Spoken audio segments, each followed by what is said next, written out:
എൻ്റെ പേര് രാജീവ്. ഞാൻ ട്രിവാൻഡ്രത്തു നിന്നാണ് വരുന്നത്. ഞാൻ 2022 നവംബറിലാണ് ഞാൻ ഇവിടെ വന്ന് ഉടമ്പടി എടുത്തത്. ഞങ്ങളിങ്ങനെ ഉടമ്പടി എടുത്തു. നവംബറിൽ ഉടമ്പടി എടുത്തു.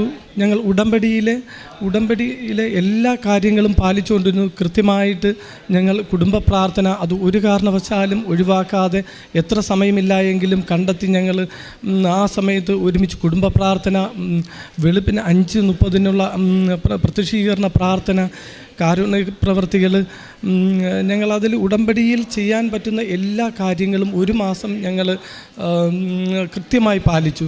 3 മാസം തികയുന്നതിന് മുന്നേ അപ്പോൾ ഞങ്ങളിങ്ങനെ ആലോചിച്ചു, മാതാവിൻ്റെ അടുത്ത് വന്ന് നമ്മൾ ഉടമ്പടി എടുത്തിട്ട് ഒരു കാര്യവും നടന്നില്ലല്ലോ. അപ്പോൾ മറ്റുള്ളവരുടെ മുന്നേ നമ്മൾ വളരെ നമ്മൾ പരാജയപ്പെട്ടു പോയതുപോലൊരു തോന്നൽ വന്നാൽ ഞങ്ങളെ മറ്റുള്ളവർ കളിയാക്കൂലേ മാതാവേ എന്ന് ഇങ്ങനെ മനസ്സിൽ വിചാരിച്ചു. അങ്ങനെ ഇരിക്കുമ്പോഴാണ് പെട്ടെന്ന് ഒരു ദിവസം രാത്രി ഒരു 11:30 ഞങ്ങൾ രണ്ടുപേരും ഇങ്ങനെ ഇരിക്കുക. മോൻ ഉറങ്ങി ഞങ്ങളിരിക്കുക. പെട്ടെന്നൊരു ഭയങ്കര സുഗന്ധം ഒരു 10-20 മിനിറ്റ് ഞങ്ങളുടെ റൂമിനകത്തങ്ങ് നിറഞ്ഞു. അപ്പോൾ എല്ലാവരും ഉറങ്ങി, ഞങ്ങൾ രണ്ടുപേരും മാത്രം ഇരിക്കുന്നു. അപ്പോൾ അതിൻ്റെ ഒരു ഇമോഷൻ, ഒരു പ്രത്യേക കണ്ണിൽ നിന്ന്, വൈഫിൻ്റെ കണ്ണിൽ നിന്ന് കണ്ണീര് വരുന്നു. ഒരു പ്രത്യേക ഒരു സുഗന്ധവും ഒരു അനുഭൂതിയും അത് ഞങ്ങളെ ആ ഒറ്റ രാത്രി തന്നെ മാറ്റിമറിച്ചു. ഞങ്ങൾ ഇത് കഴിഞ്ഞ് അടുത്തിന് 3 ദിവസം കഴിഞ്ഞാൽ ഉടമ്പടി പുതുക്കണം. പുതുക്കുന്നതിന് മുന്നേ അപ്പോൾ ഇങ്ങനെ ഞങ്ങൾ പോയി എന്ത് ചെയ്തു, ഞങ്ങൾ ഉപേക്ഷിച്ച ഒരു കാര്യം കൂടെ ഞങ്ങൾ ഉടമ്പടി എടുത്തപ്പോൾ നിയോഗത്ത് വെച്ചു. ഞങ്ങൾക്ക് രണ്ടാമതൊരു കുഞ്ഞ് കിട്ടണം എന്നുള്ള ഒരു കാര്യം. ഈ രണ്ടാമതൊരു കുഞ്ഞ് നമുക്ക് കിട്ടൂല എന്ന് ഞങ്ങളുടെ വീട്ടുകാരാണെങ്കിലും ഡോക്ടേഴ്സാണെങ്കിലും, കാരണം 2 പേർക്കും ഷുഗറുണ്ട്. ഇനി ഈ ഏജിൽ എനിക്ക് 41 വയസ്സായി. ഇനി ഒരു അടുത്തൊരു കുഞ്ഞ് ഇത്രയും റിസ്ക് ആയിട്ട് നിങ്ങൾക്ക് ട്രീറ്റ്മെൻറ്റിലൂടെ കിട്ടുകയുള്ളൂ എന്ന് ഡോക്ടർ ഫൈനൽ പറഞ്ഞു കഴിഞ്ഞു. അപ്പോൾ ഇനി ട്രീറ്റ്മെൻറ്റിലോട്ട് പോകാനൊന്നും വയ്യ. എങ്കിലും ഞങ്ങൾ ദൈവത്തിലുള്ള ആ വിശ്വാസവും ഉടമ്പടിയിലുള്ള ആ ഒരു വിശ്വസ്തതയും കൊണ്ട് മാതാവിൻ്റെ അടുത്ത് ആ ഒരു നിയോഗം വച്ചു എന്നേ ഉള്ളൂ. പക്ഷേ ആദ്യം മാതാവ് തന്നത് ആ ഒരു അനുഗ്രഹമാണ്. ആ അനുഗ്രഹം ഇങ്ങനെയാണ്. ഞങ്ങൾ 4-5 ദിവസം കഴിഞ്ഞ് പ്രഗ്നൻസി ടെസ്റ്റ് ചെയ്തു, പോസിറ്റീവ്. ഞങ്ങളാകെ നിന്നുപോയി. ഇതെന്താ അത്ഭുതമാണോ, ഇത് ഞങ്ങളുടെ കാര്യമാണോ, അതോ മറ്റെന്തെങ്കിലും ആണോ ഈ സംഭവിച്ചതെന്ന് ഞങ്ങൾക്ക് അത്ഭുതമായി. ഞങ്ങൾ ഡോക്ടറിനെ കാണാൻ പോയി.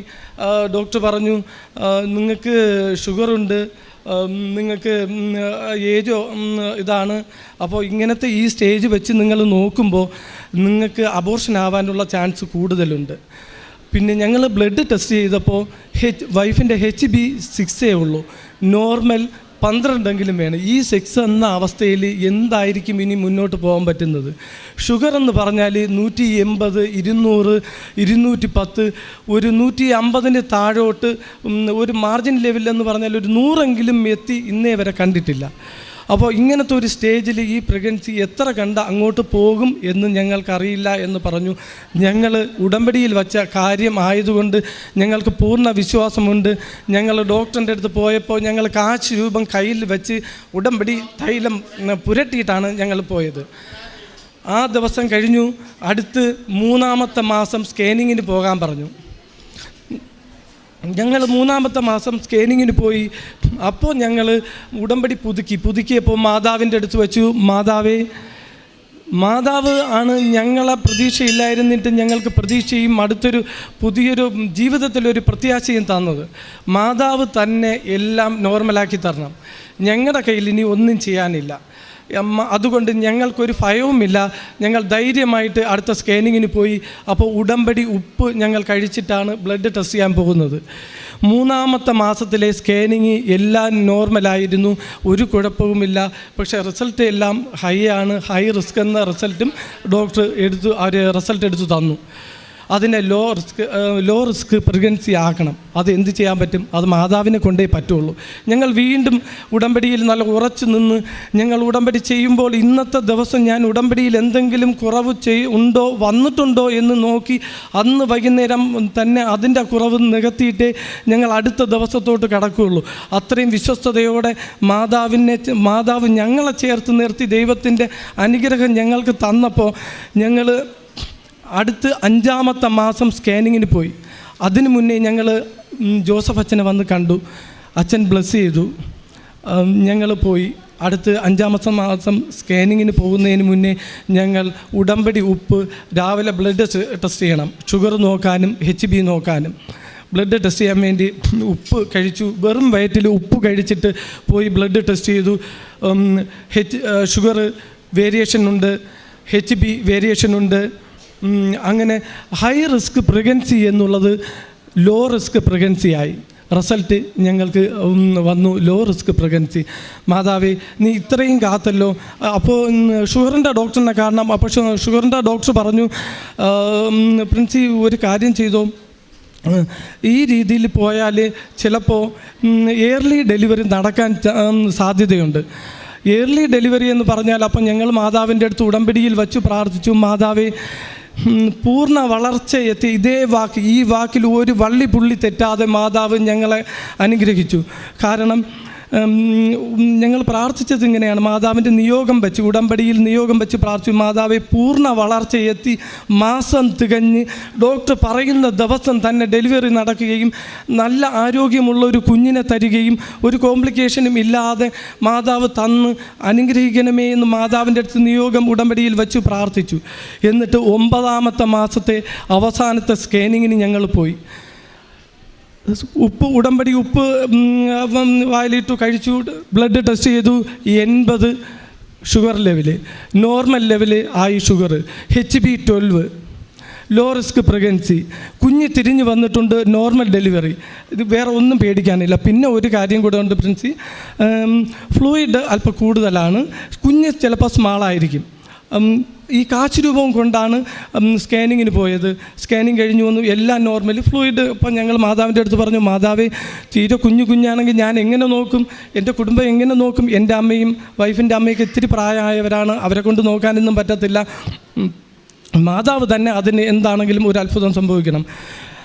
ഞങ്ങൾ 9 മാസം തികയുന്നതിൻ്റെ അന്ന് ഡോക്ടർ പോകാൻ പറഞ്ഞു, അഡ്മിറ്റ് ആവാൻ. ഞങ്ങൾ അഡ്മിറ്റ് ആവാൻ പോയി. അഡ്മിറ്റായി, നോർമൽ ഡെലിവറി എന്ന് പറഞ്ഞു. ലേബർ റൂമിൽ കയറ്റി. ഉച്ചയായി, പെയിനൊന്നും വരുന്നില്ല.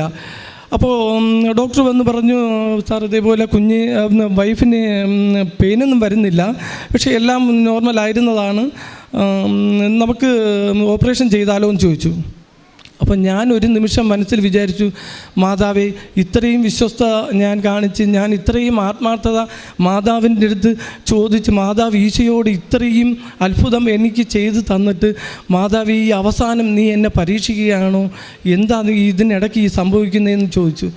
എന്നിട്ട് ഞാൻ ഒരു കാര്യം മനസ്സിൽ വിചാരിച്ചു, എന്താണെങ്കിലും മാതാവല്ലേ ഇത്രയും അത്ഭുതം എൻ്റെ ജീവിതത്തിൽ. ഞാൻ ഉപേക്ഷിച്ചു കളഞ്ഞ രണ്ടാമതൊരു ഇനിയൊരു കുഞ്ഞ് കിട്ടുമെന്ന സ്വപ്നം പോലും ഇല്ലാതെ എന്നെ ഉറങ്ങിക്കിടന്ന് എന്നെ മാതാവ് വിളിച്ച് എനിക്ക് ഇത്രയും തരുമെങ്കിൽ, മാതാവിൻ്റെ ഇഷ്ടം ഇതാണെങ്കിൽ മാതാവ് എന്താണ് ഓപ്പറേഷൻ ചെയ്തോട്ടെ, മാതാവിന് അതാണ് ഇഷ്ടമെങ്കിൽ.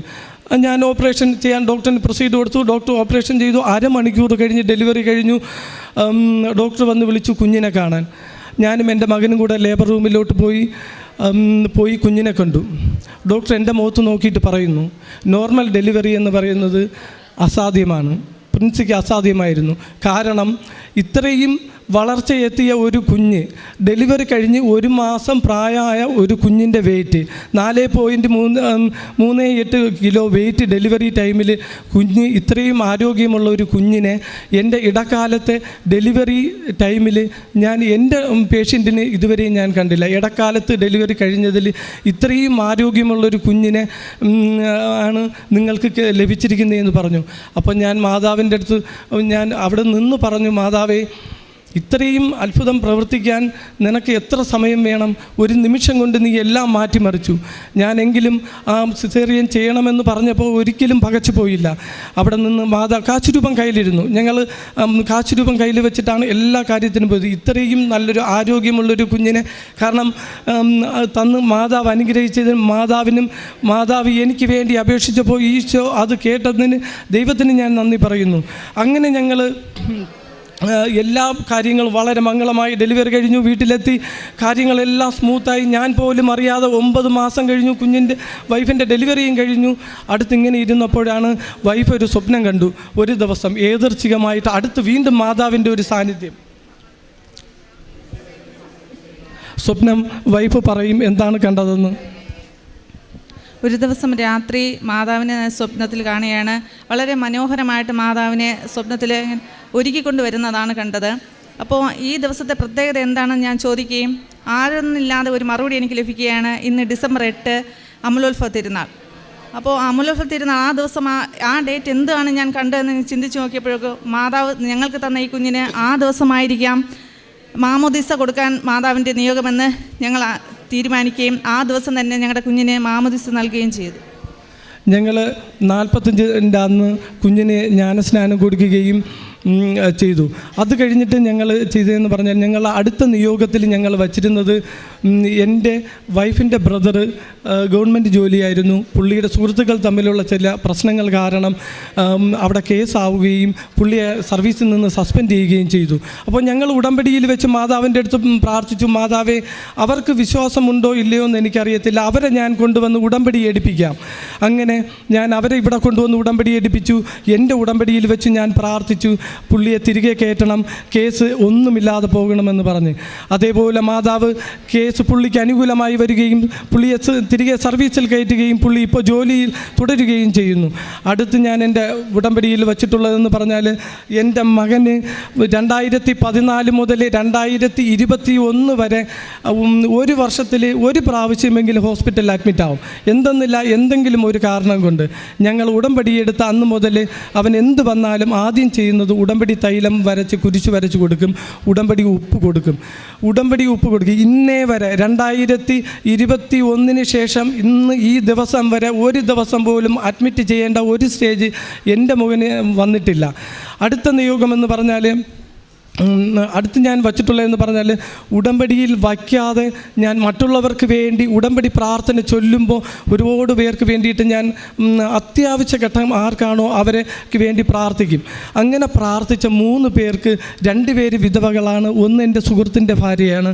അവർക്ക് ജീവിതം ആയിട്ട് കുഞ്ഞുങ്ങളെ വളർത്താൻ എന്തെങ്കിലും ഒരു ഉപജീവനം കിട്ടിയാലേ അവർക്ക് ജീവിതമായിട്ട് മുന്നോട്ട് പോകാൻ പറ്റുള്ളൂ. അപ്പം ഞാൻ മാതാവിൻ്റെ അടുത്ത് പ്രാർത്ഥിച്ചു. മാതാവ് ഒരു പേപ്പറിൽ എഴുതി വെച്ചിട്ടാണ് മാതാവിൻ്റെ മുന്നേ വെച്ച് പ്രാർത്ഥിച്ചു, മാതാവേ എൻ്റെ ഉടമ്പടിയുടെ വിശ്വസ്തതയിൽ ആ കുടുംബത്തോട് കാരുണ്യം കാണിക്കണമേ. അങ്ങനെ ഈശോയുടെ നാമം മഹത്വപ്പെടാൻ ഈ എളിയ മകനെ ഉപയോഗിക്കണമേ എന്ന് പ്രാർത്ഥിച്ചു. മാതാവ് പ്രാർത്ഥന കേട്ടു. 3 പേർക്കും കഴിഞ്ഞ വർഷം ജോലി കിട്ടി. 3 പേരും 3 സ്ഥലത്ത് 3 കുടുംബങ്ങളെ വളരെ സന്തോഷത്തോടെ പോറ്റുകയും അവർക്ക് ഇന്ന് നല്ലൊരു വരുമാനം കിട്ടുകയും ചെയ്യുന്നുണ്ട്. ഇനി അടുത്ത ഉടമ്പടിയിൽ വയ്ക്കാതെ ഇതേപോലെ നിരവധി അനുഗ്രഹങ്ങൾ എനിക്ക് തന്നിട്ടുണ്ട് ദൈവം. ഇതിൽ ഏറ്റവും ഇതെന്ന് പറഞ്ഞാൽ ഞാൻ ഉടമ്പടി എടുത്തിട്ട് എനിക്ക് എന്ത് സാധിച്ചു എന്നുള്ളതെന്ന് പറഞ്ഞാൽ ഇവിടെ വന്ന് ഉടമ്പടി എടുത്ത ആ ദിവസം മുതൽ ആ ദിവസം സംഭവിച്ചതെന്ന് പറഞ്ഞാൽ ഈ നിമിഷം വരെ ജീവിതത്തിൽ എങ്ങോട്ടിനി എന്ത് ചെയ്യണം, ഇനി എല്ലാ ദിവസവും എണീക്കുന്നു കാര്യങ്ങൾ മുറ പോലെ നടക്കുന്നു, ഒരു വ്യത്യാസവുമില്ലായിരുന്നു. ഉടമ്പടി എടുത്തതിന് ശേഷമാണ് ഞങ്ങളുടെ ജീവിതത്തിലെ മാറ്റം എനിക്കല്ല തിരിച്ചറിയാൻ സാധിച്ചത്. ഞാൻ ജോലി ചെയ്യുന്ന സ്ഥലത്തുള്ളവരും എൻ്റെ സമൂഹത്തിലുള്ളവരും എൻ്റെ കൂടെയുള്ളവർക്കും ഇത്രയും മാറ്റം സംഭവിക്കാൻ, ഇത്രയും അത്ഭുതം നടന്ന ഈ സ്ഥലത്ത് എൻ്റെ കൂടെ വരുവാൻ ഒരുപാട് പേര്, ഞാനിപ്പോൾ ജോലി ചെയ്യുന്ന സ്ഥലത്ത് ഒരുപാട് പേര് ഇവിടെ വന്ന് ഉടമ്പടി എടുത്തിട്ടുണ്ട്. ഉടമ്പടി എടുക്കാൻ ഇനിയും വരാൻ നിൽപ്പുണ്ട് ചെയ്യുന്നുണ്ട്. പലരും അപ്രതീക്ഷിതമായിട്ടാണ് ഉടമ്പടിക്ക് എടുക്കാൻ വരുന്നത്. പിന്നെ ഞാൻ ഉടമ്പടി പത്രം കൊടുക്കുന്നതെന്ന് പറഞ്ഞാൽ ഇവിടെ നിന്ന് 1 കെട്ട് പത്രമല്ല വാങ്ങുന്നത്, ആദ്യം 3 കെട്ട് വാങ്ങി, പിന്നെ 4 കെട്ടായി, പിന്നെ 5 കെട്ടായി, പിന്നെ 6 കെട്ടായി. എല്ലാ പത്രവും വാങ്ങി വീട്ടിൽ കൊണ്ടുവച്ചിട്ട് വൈകുന്നേരം പ്രാർത്ഥിക്കുമ്പോൾ വിശ്വാസ പ്രമാണം പറഞ്ഞ് പ്രാർത്ഥിച്ചിട്ട് ഓരോന്നും കൊടുത്തു തുടങ്ങുന്നത്. ചിലപ്പോൾ ഒരു പത്രം കൊടുക്കാൻ ഞാൻ 7-8 കിലോമീറ്റർ 10 കിലോമീറ്റർ വരെ ഒരു പത്രം കൊടുക്കാൻ പോയിട്ടുണ്ട്, ഞാനും എൻ്റെ വൈഫും കൂടെ. കാരണം നമുക്ക് അതൊരു സന്തോഷമാണ്. ദൈവത്തിന് വേണ്ടിയിട്ട് ഇത്രയെങ്കിലും ചെയ്യാൻ സാധിച്ചില്ല എങ്കിൽ 6 മാസം വരെ പ്രേക്ഷിത പ്രവർത്തനത്തിന് എൻ്റെ വൈഫ് എൻ്റെ കൂടെ വരുമായിരുന്നു. 6 മാസം വരെ ഈ തിരുസന്നിധിയിൽ ഞങ്ങൾ വന്ന് മുട്ടുകുത്തുമായിരുന്നു. ഞാൻ വരും, എൻ്റെ വൈഫ് 6 മാസം വരെ വരുമായിരുന്നു. അത് കഴിഞ്ഞ് ഞങ്ങൾക്ക് കൂടുതൽ ചെയ്യുവാൻ സാധിച്ചതെന്ന് പറഞ്ഞാൽ ഞങ്ങൾ 2 ആഴ്ച കൂടുമ്പോൾ കൃത്യമായിട്ട് ഉടമ്പടിയുടെ വിശ്വസ്തതയായിട്ട് കാണിക്കുന്ന, ഒരു പാവവും ഇല്ലാതിരിക്കില്ല, ഒരു തെറ്റ് പോലും വരാതിരിക്കാൻ ഞങ്ങൾ 2 ആഴ്ച കൂടുമ്പോൾ ഒരുമിച്ച് നിന്ന് കുടുംബത്തോടെ കുമ്പസാരിക്കും.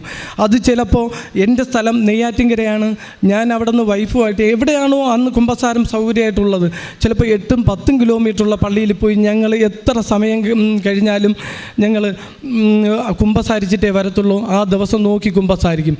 അത് ഈ ദിവസം വരെയും അങ്ങനെയാണ്.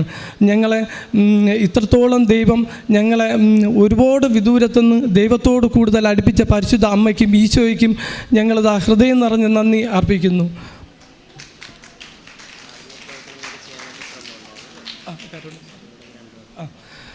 കാരുണ്യ പ്രവൃത്തികളും ഞാൻ വിട്ടുപോയിട്ടുണ്ട്.